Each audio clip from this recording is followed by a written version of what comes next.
నమస్తే, welcome to people media point. Sathupalli మండలం కిష్టారం గ్రామంలో రాష్ట్ర కాంగ్రెస్ నాయకులు డాక్టర్ మట్టా దయానంద్ పలు అభివృద్ధి కార్యక్రమాలను పరిశీలించారు. కిష్టారం ప్రభుత్వ పాఠశాలలో నిర్మాణం జరుగుతున్న ఆడిటోరియం పనులు, కొత్త తరగతి గదుల నిర్మాణ పనులు ఆయన దగ్గరగా పరిశీలించారు. అదే గ్రామంలోని ప్రభుత్వ బీసీ హాస్టల్లో మధ్యాహ్న భోజన వడ్డింపులను తనిఖీ చేశారు. ఈ సందర్భంగా మాట్లాడుతూ డాక్టర్ దయానంద్ తెలంగాణ రాష్ట్ర ముఖ్యమంత్రి రేవంత్ రెడ్డి నాయకత్వంలో కాంగ్రెస్ ప్రభుత్వం చారిత్రాత్మక నిర్ణయాలు తీసుకుంటుందని తెలిపారు. దేశ చరిత్రలో ఎక్కడా లేని విధంగా డైట్ ఛార్జీలు, కాస్మోటిక్ ఛార్జీలు పెంచింది తమ ప్రభుత్వమేనని, అలాగే ప్రభుత్వ పాఠశాలలు తెరిచిన వెంటనే పాఠ్య పుస్తకాలు, యూనిఫామ్లు అందించే ఏకైక ప్రభుత్వం కాంగ్రెస్ ప్రభుత్వమే అని అన్నారు. ఈ కార్యక్రమంలో సత్తుపల్లి ఏఎంసీ చైర్మన్ దోమ ఆనంద్, పాఠశాల ప్రధానోపాధ్యాయులు, ఉపాధ్యాయులు, కిష్టారం కాంగ్రెస్ నాయకులు ఉడతలనేని అప్పారావు, నరకుల్ల అప్పారావు, రవికుమార్లతో పాటు స్థానిక కాంగ్రెస్ నాయకులు, కార్యకర్తలు పాల్గొన్నారు.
ఇవాళ సరుకే దొరకలేదు సార్, అన్ని రకాలు.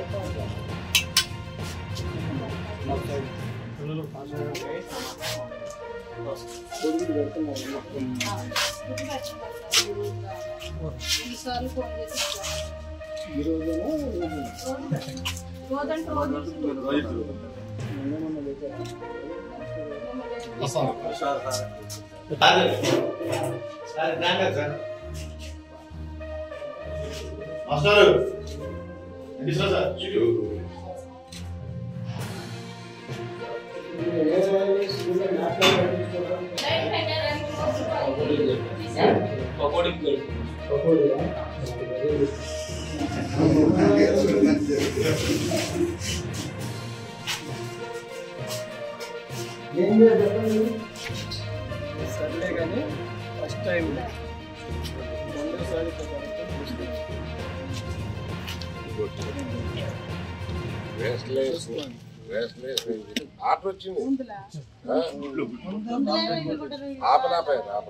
లైక్ చేయండి, షేర్ చేయండి, సబ్స్క్రైబ్ చేయండి. మరిన్ని వీడియోల కోసం బెల్ సింబల్ పై క్లిక్ చేయండి.